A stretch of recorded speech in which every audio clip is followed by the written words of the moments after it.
किसान था, बड़ा भोला भाला, अनपढ़ था, ज्यादा पढ़ा लिखा नहीं था। किसान अपने खेत में खेती कर रहा था, तभी एक महात्मा उसके खेत में आ गए और महात्मा आके बोले, भाई हमको कुछ भोजन प्रसाद पवाओ। किसान बोला, अरे महात्मा आए भैया, इनको प्रणाम करो। किसान ने उनको प्रणाम किया, प्रणाम करके महाराज उनको भोजन प्रसाद पवाया। कहा, महात्मा जी आप आए हैं, मुझे कोई गुरु मंत्र दे जाओ। महात्मा जी ने सुंदर गुरु मंत्र दिया, द्वादशाक्षर मंत्र दिया। बोले ये तो बहुत कठिन है, इतना कठिन नहीं, सरल सा दो। अष्टाक्षर मंत्र दे दिया। बोले ये भी कठिन है, कोई और सरल दे दो। महात्मा बोले कुछ नहीं, तुम इतना कृष्ण चंद्र बोल दिया करो बस। कृष्ण चंद्र बोले, हाँ इसी का नाम, यही तुम्हारा गुरु मंत्र है। इतना भोला बेचारा याद करने लगा, उसको याद ही नहीं होवे, कृष्ण चंद्र कृष्ण चंद्र कृष्ण चंद्र। अब भूल ना जाऊं इसके लिए बोलता रहता था 24 घंटे, कृष्ण चंद्र कृष्ण चंद्र कृष्ण चंद्र। अपने खेत में हल जोत रहा था, कृष्ण चंद्र बोल रहा था। इतने में उसकी पत्नी आ गई, अरे सुनो तुम्हारे लिए भोजन लाई हूं, जल्दी कर लो। बोले कृष्ण चंद्र कृष्ण चंद्र कृष्ण चंद्र। पत्नी पीछे लग गई, पीछे, भोजन तो कर लो, रोटी तो खा लो, ठंडी हो जाएगी। बोले अरे तू पीछे मत पड़, मैं भूल जाऊंगा, गुरुजी ने मंत्र दिया मुझको। पत्नी बोली, अच्छा एक काम करो, आप भोजन कर आओ, तब तक आपके नाम को मैं रट लेती हूँ, मैं उसको संभाल लूंगी, पर जैसे ही आप आओगे फिर आपको सुना दूंगी, आप कर लेना। वो ठीक है। बोले क्या बोलना है? बोले कृष्ण चंद्र। पत्नी बोली ठीक है। अब कृष्ण चंद्र बोलने लगी पत्नी, कभी कहीं जाए कभी कहीं जाए, कुछ करे। वो कृष्ण चंद्र बोलते बोलते घसीटे चंद्र हो गया।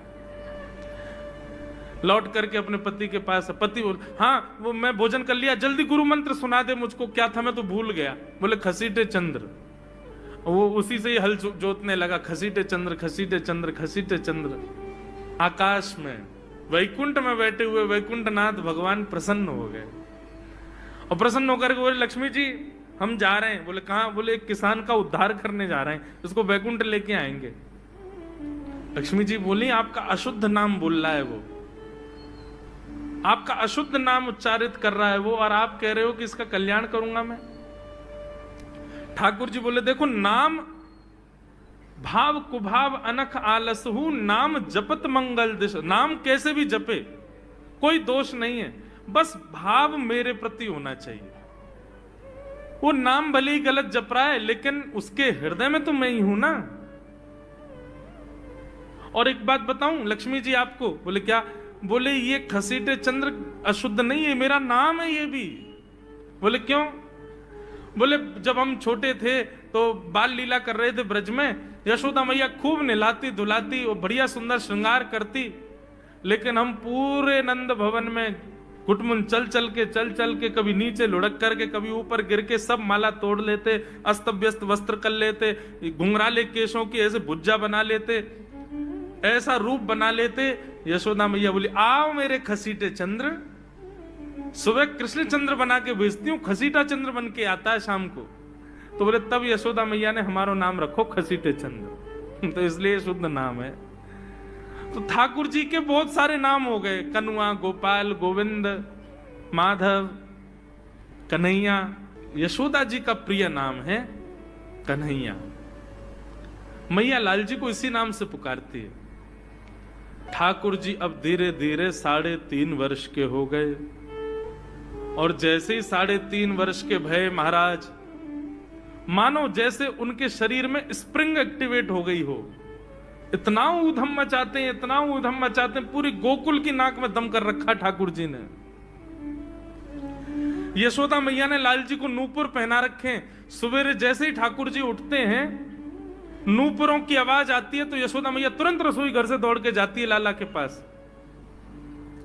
लेकिन ठाकुर जी इतने चतुर हैं, यमुना तट पर जाते हैं और नूपुरों में बालू भर लाते हैं कि कल नूपुर आवाज नहीं करेंगे, सुबह उठ के हम घर से भाग जाएंगे कहीं और, मैया को पता ही ना चलेगी।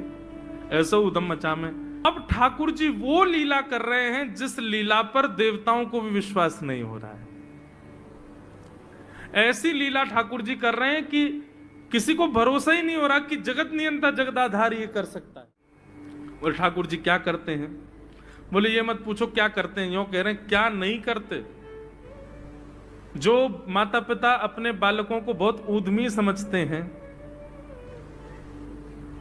बहुत बड़ी कृपा है ठाकुर जी की कि आपके घर ठाकुर जी जैसे ऊधमी बालक नहीं है। ऊधमों के सिरमौर हैं ठाकुर जी। कैसा ऊधम मचाते हैं? नहा धो करके ठाकुर जी सवेरे तैयार होते हैं, सबसे पहले गैयाओं के पास जाते हैं। मैया कहवे लाला नहा धो के सबसे पहले गैयान को प्रणाम करवे जा, गैयान को स्पर्श कर फिर कछु करियो। ठाकुर जी गैयाओं को प्रणाम करने जाते हैं। जैसे ही देखते हैं कि कोई गैया बैठी है, सो ठाकुर जी कहें अरे अरे मैया या गैया को आलस आ गयो, या को आलस दूर कर दूं। सो बैठी हुई गैया के ठाकुर जी सींग पकड़ लेते हैं और सींग पकड़ करके अपनी ओर खींचते हैं। दूसरी तरफ से सींग बलराम जी पकड़ लेते हैं। अब ऐसे सींग पकड़ करके ऐसे ऐसे गैया के सींग हिलाते हैं। अब बैठी रहती गैया थोड़ी देर तो कोई बात नहीं, जैसे जोर जोर से हिलाना प्रारंभ करते हैं सोई गैया खड़ी हो जाती है। और जैसे गैया खड़ी होती ठाकुर जी लटक जाते हैं सींगों से। अब ठाकुर जी को तो बढ़िया झूला बन गया, गैया की सींगन पर झूल रहे हैं। थोड़ी देर तो गैया इधर से उधर ठाकुर जी को झुलाती रहती है, लेकिन थोड़ी देर बाद जैसे ही ठाकुर जी की पकड़ कमजोर होती है, गैया को पता चल जाए कि अब लाला गिरवे वारो है, तो गैया भी इतनी चतुर कि वो गोबर में ही जाके खड़ी हो गए। ठाकुर जी के ने आगे को चल, मैं गोबर में है जाऊंगो। गैया के ना अब तो मैं यहीं खड़ी रहूंगी, तुम गोबर में ही गिरो। और सोई ठाकुर जी को हाथ छूट जा, मैया मैया बचाइयो, देख जे गैया मुंह को गोबर में फेंक रही है। अब मैया जब तक बचावे आवे तब तक तो लाल जी के हाथ छूट जाएं और ठाकुर जी गले गले तक गोबर के ढेर में जाके गिर जाएं। पर यशोदा मैया निकाले, कितनों सजाए लो, कितनों ए लाला तू वैसे ही कारो, ऊपर ते मैं तो को बढ़िया सुंदर बना के रखूं, लेकिन तू घूम फिर के गोबर में ही आके चौं खेले। मोकू तो लगे तू पूर्व जन्म को सूकर दिखे। ठाकुर जी मंद मंद मुस्कुरा रहे, हाँ मैया जे बरा भगवान को अवतार भयो ना, जाने पृथ्वी की रक्षा करी हिरण्याक्ष थे। भैया बोली हाँ वो मैं ही तो हतो, मैं जय जय हूं मैया, वो बरा भगवान ही जय जय, वही जय जय तेरे यहाँ लाला बन के आयो है। यशोदा मैया के बातन ने मत बनाए कर, नेक नेक बड़ो है क्यों बोलवो सीखो, ऐसी बात बनावे, जय जय बोले अपने आप पे, नहावे धोवे है ना है, मोह पहुंचे ना है, मैं जय जय हूं। ऐसी मधुर लीला ठाकुर जी कर रहे हैं। आकाश में 33 कोटि देवता ये लीला देख करके अपने नेत्रों पर विश्वास नहीं कर रहे। ऐसे मधुर ठाकुर जी। एक दिन नंद भवन में गैया ब्याह गई। जैसे ही गैया ब्याई, ठाकुर जी जैसे ही गैया ब्याती है तो ठाकुर जी वहीं खड़े हो जाते हैं। और बंधुओं शास्त्रों में आज्ञा है कि गाय जब ब्याह रही हो, बछड़े को जन्म दे रही हो या बछिया को जन्म दे रही हो, उस समय गैया जो होती है वो दो मुखी हो जाती है। एक मुख तो सामने है, और जब जन्म देती है तो बछड़ा या बछिया उसका मुख जब बाहर आता है तो दो मुखी हो जाती है। ऐसी दो मुखी गैया की जब आप परिक्रमा करते हो तो पूरे ब्रह्मांड की परिक्रमा का फल प्राप्त होता है। तो ठाकुर जी का नियम है, नंद बाबा की उंगली पकड़ के खड़े रहे, जैसे ही गैया ब्यावे वारी हो तो वाकू सहलाते रहे, जैसे ही गैया ब्यावे वारी हो, जैसे ही बछड़ा बाहर आवे सोई ठाकुर जी वाकी परिक्रमा कर लें, परिक्रमा करके दंडवत प्रणाम करें, वाकू वाकी चरण रज को माथे से लगा में, और बछड़ा जन्म ले सो वाकू नवा में दुआ में, वाकू अपने गरे से लगा में। एक दिन ठाकुर जी जोर जोर से रोने लगे। बछड़ा जैसे ही जन्म लियो बछड़ा ने, ठाकुर जी रोने लगे। नंद बाबा शांत करा में नहीं माने, बलराम जी ने शांत करायो नहीं माने। यशोदा मैया बोले लाला का भयो, तू रो क्यों रोए? बोले मैया मेरे संग बहुत बुरा भयो। यशोदा मैया बोली कहा भयो? बोले गैया के बछड़ा ने जन्म लियो। मैया बोली तो वाह बछड़ा को मैंने मुंह खोल कर देखो, वाह के सबरे दांत निकरे आए। मेरे जन्म को 3 साल है गए, अभी तक 4 ही दांत निकरे मैया, वो टूट जाए, रो रहे हैं अपने दांतन को, मेरे दांत चौना निकल रहे सबरे। बाप बछड़ा के जन्म लेते सबरे दांत आ गए, मेरे दांत चौने ही आ रहे हैं। यशोदा मैया ऐसी मधुर बात सुनकर के झूठी झूठी कहती, मैया कहती लाला तू दूध ना पीवे ना, पूरे दिन मक्खन खावे, मक्खन चीकनो होवे, दांत निकरे चिकनो है कि सुई पेट में चलो जाए, तो दूध पिए कर।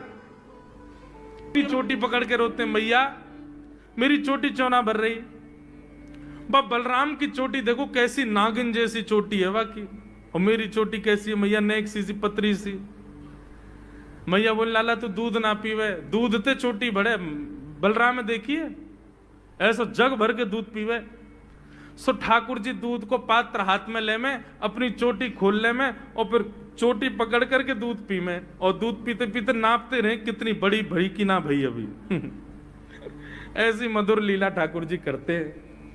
ऐसी लीलाएं हैं ठाकुर जी की कि उन लीलाओं को सुनकर के जो ज्ञान के मार्ग को नहीं समझ पाते, जो वैराग्य के मार्ग को नहीं समझ पाते, जो ज्ञान और